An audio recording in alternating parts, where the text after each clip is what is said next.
So we're continuing along with the problems in Chapter 4, and this problem is going to have us determine an empirical formula for something. We've learned to do that from mass percent in an earlier problem. Now we're going to look at the technique by which they actually collect that data. So this question says the characteristic odor of pineapple is due to a compound containing only carbon, hydrogen, and oxygen. Whether it's interesting to you that it smells like pineapple is completely up to you. So what they're going to do is combust or burn or react with oxygen 2.78 milligrams of this compound. So this is called a combustion analysis. And what happens is you put a little bit of your sample in a glass cell in a very hot furnace, and you have a continuous flow of O2 gas going through it. So that carries out the combustion. All the carbon in your compound is turned into carbon dioxide, as it does when you burn something. All the hydrogen is turned into water. Now, the flow of gas keeps things moving along. The green cell contains something that absorbs water. So you weigh that little compartment before you do this experiment. You weigh it again when you're done. And from that, you can see the mass of water that's produced. This purple one contains a compound that absorbs carbon dioxide. So you can use that to determine the mass of carbon dioxide that's produced. So we're going to relate the initial sample, the reactant, to the masses of the products, carbon dioxide and water. I'm relating one substance to another substance. This looks like a stoichiometry problem. All right, let's see if we can make a map. And again, if you can do this before me, so much the better. I want to get the empirical formula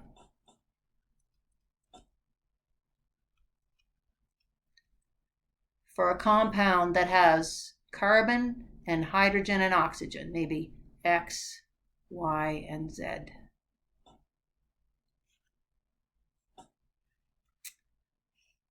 Well, now I'm going to play what do you need to know that.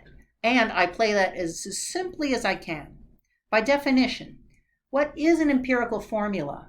The empirical formula is the simplest ratio of atoms. Atoms are too small to see. It's synonymously the simplest ratio of moles of those atoms. So I could know the empirical formula if I knew how many moles of carbon, how many moles of hydrogen, and how many moles of oxygen. Now let's see, what do I need to know that? The question doesn't tell me how many moles of those things I get. It tells me the masses of carbon dioxide and water. But maybe I could relate how much carbon dioxide to the carbon and how much hydrogen to water, because all of the carbon in the compound turns into carbon dioxide and all the hydrogen in the compound gets turned into water. So I could relate the moles of carbon dioxide to the moles of carbon. There's one carbon in every carbon dioxide.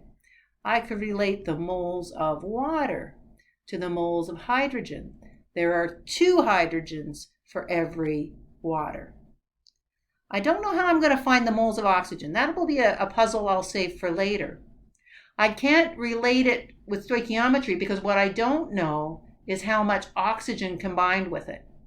I can't weigh that. I mean, some's going in this end, some's coming out that end, the far end. I'm going to have to find another way to find the oxygen, but I promise we'll be able to do it. Now, the question doesn't give me how many moles of carbon dioxide. It gives me the mass of carbon dioxide and the mass of water. So I think I know how to do that. I think I know how to do that. I think I know how to get started. And remember, you don't memorize my routine. Being able to plan is the important part. And the key here is knowing that empirical formula means the ratio of moles. All right, with my map, I'm ready to go. I'm going to take the mass of carbon dioxide, 3.62 milligrams of carbon dioxide. Now, you can call that 6.32 times 10 to the minus 3 grams. That's just fine, but I think I'll leave the milli there. The first step says I need to get from grams of carbon dioxide to moles of carbon dioxide. You look at those units. What conversion factor do I need?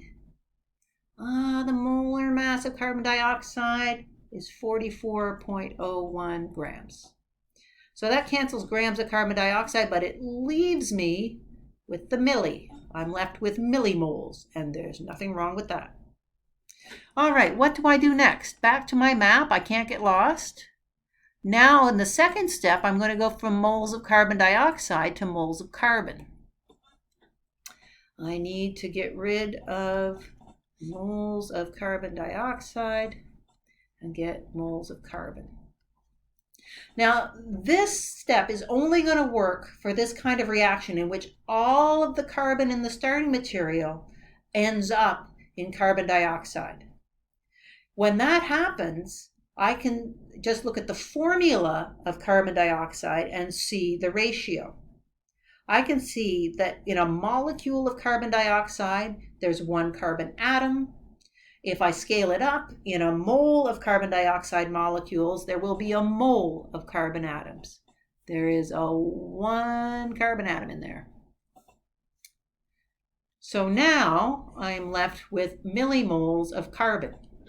What next? Hey, that's what I needed. I'm going to stop here for now because I'll need to know the moles of the other substances to put together in a ratio to find the empirical formula. So let's just punch this through on the calculator. 6.32 divided by 44.01 equals 0.143 millimoles of carbon to the 3 significant figures I'm allowed, but I'm going to store that in memory 1. I'll need it unrounded later. All right, that was carbon. Now what do we need to do? The next thing my map says is that we're going to take the grams of water and use it to find moles of hydrogen. And I think, given what we've done already, you should do that before I do. Go ahead, pause the video. All right, I'm back. I'm going to take the 2.58 milligrams of water. And it's nice to have that nice clear calculation above to guide me quickly through this. I want to get moles and get rid of grams. Molar mass of water is 18.02 grams per mole. Cancels the grams, but not the milli. Now, I want to get rid of moles of water and moles of hydrogen. There we go.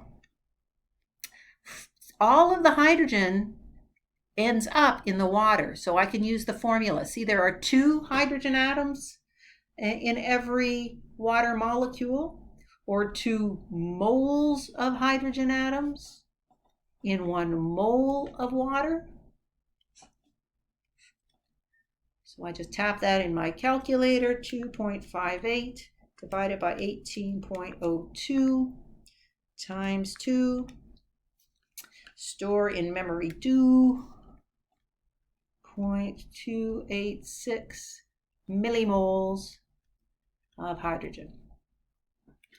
All right, so where do we go now? Good thing I got a whole map here.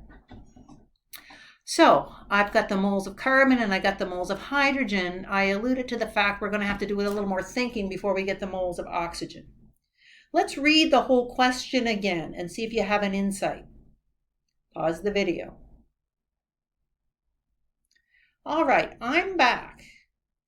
I know I have 2.78 milligrams of the whole compound, and I know how much carbon and hydrogen are in it. The compound contains only carbon, hydrogen, and oxygen. So if I want to know how much oxygen, I just need to take the mass of the whole compound and subtract the mass of carbon and hydrogen. The leftover mass must be oxygen. We're going to find the oxygen by difference. But you'll notice there, I know the mass of the whole compound. So I'm going to need to subtract the mass of the carbon and the mass of the hydrogen to get the mass of the oxygen. I'm going to say here, find mass of oxygen by difference. Just a little heading to keep me clear on my own logic. I'm going to need to know what masses of carbon and hydrogen I have. Well, I know how many moles I have. I want you to find the mass of carbon, the mass of hydrogen in the compound, and with that, I want you to find the mass of oxygen in the compound. Go ahead, pause the video. All right, I want to get rid of moles of carbon and get mass of carbon. Carbon is 12.01 grams per mole. We'll cancel the moles, but we'll keep the milli. Now I don't want round off error, so I'm going to have recall memory 1 to give me that unrounded value, and now I see it should have been 0.144. I rounded it incorrectly. Times 12.01 equals 1.72 milligrams of carbon. And I'm going to store that in memory 3. Similarly, I'm going to take the 286 millimoles of hydrogen, get rid of moles of hydrogen, and get grams of hydrogen. Hydrogen is 1.008 grams per mole. Now I don't want round off error. Recall memory 2 times 1.008, 0.289 milligrams of hydrogen. And my calculator only has 3 memories, so maybe I'll add that to recall 3, the mass of carbon, and store it back in recall 3, in memory 3, sorry. So, how much compound did I have all together? We had 2.78 milligrams. 2.78 milligrams of compound minus 172 milligrams of carbon minus 0.289 milligrams of hydrogen gives me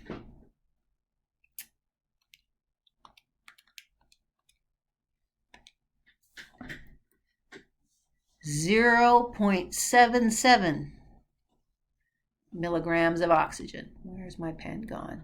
There it is. Now, not that this isn't the important bit, but let's look at significant figures there. When I was multiplying and dividing, what mattered was the total number of significant figures. But now I'm subtracting. What matters is where the number ends. So the mass of the compound ended in the hundredths place. This ended in the hundredths place. This ended in the thousands place. I'm limited to the hundredths place. All right, I've got the mass of oxygen. What I really needed was moles of oxygen.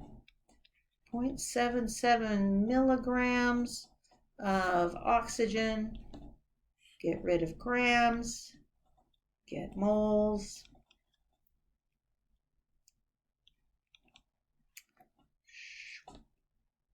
That keeps the milli.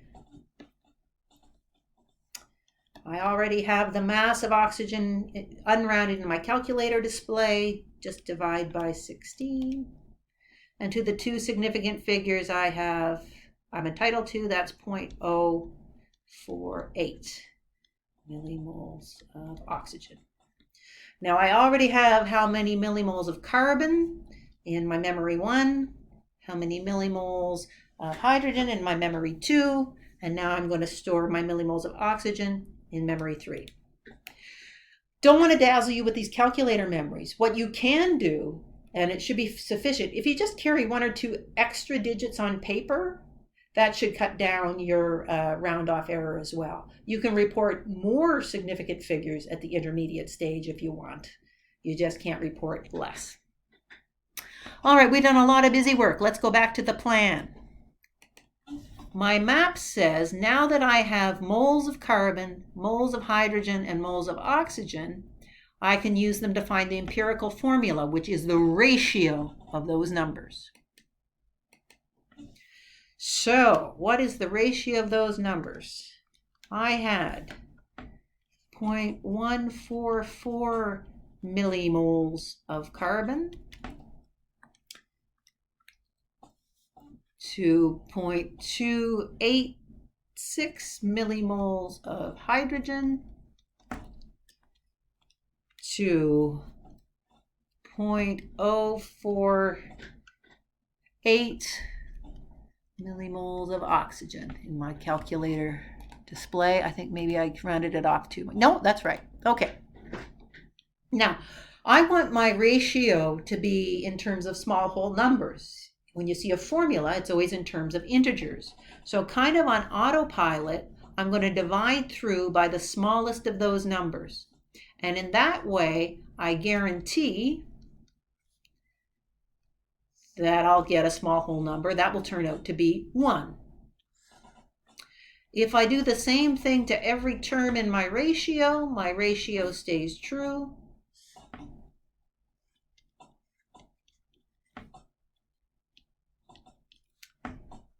Alrighty then. So, I don't want round off error. Here I go. Recall 1 divided by recall 3 is 3.0 carbons. Next term, recall 2 divided by recall 3, 6.0 hydrogens and 1.0 oxygens. Nice whole numbers. Therefore, the empirical formula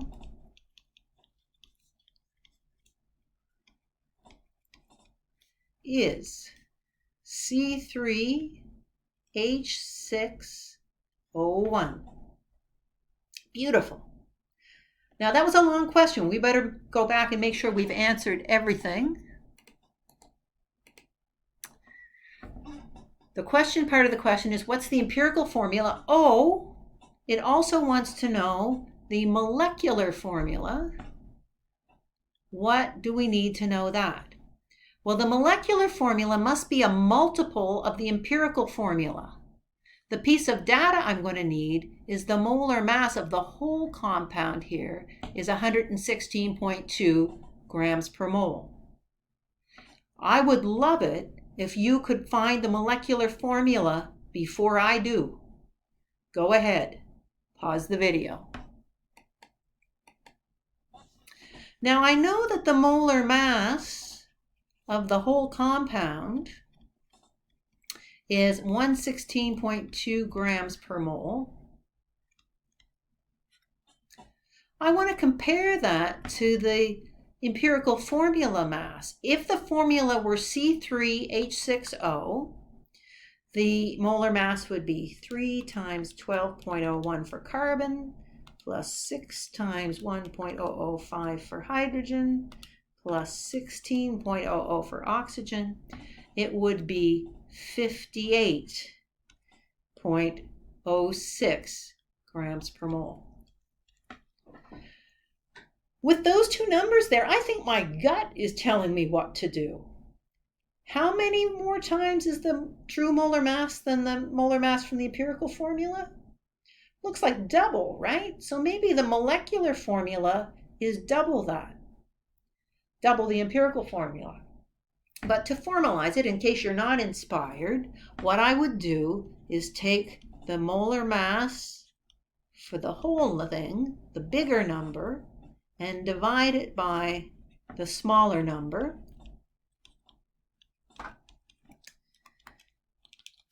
116.2 divided by 58.06 to the 4 significant figures I'm entitled to is 2.001.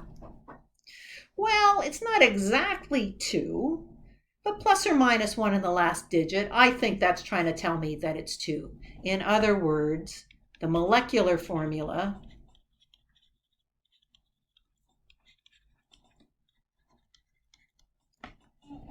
is twice the empirical formula, C6H12O2. What would happen if that ratio didn't come out to be an integer? What that's trying to tell you is that something's gone wrong. The molecular formula must be an integral multiple of the empirical formula. If that's not true, you gotta go back and check your work. What do you do when you find out something didn't work? What you don't do is give up. Go and find your problem. What I find is an important strategy for doing that is maybe it's better just to start from scratch on a fresh piece of paper. I sometimes find it hard to find a mistake in the middle of a complicated solution. If I do it on a fresh piece of paper, I'm unlikely to make the same slip of the pencil twice. All right, so that's combustion analysis to find an empirical and molecular formula. When we come back, we'll finish off these stoichiometry problems.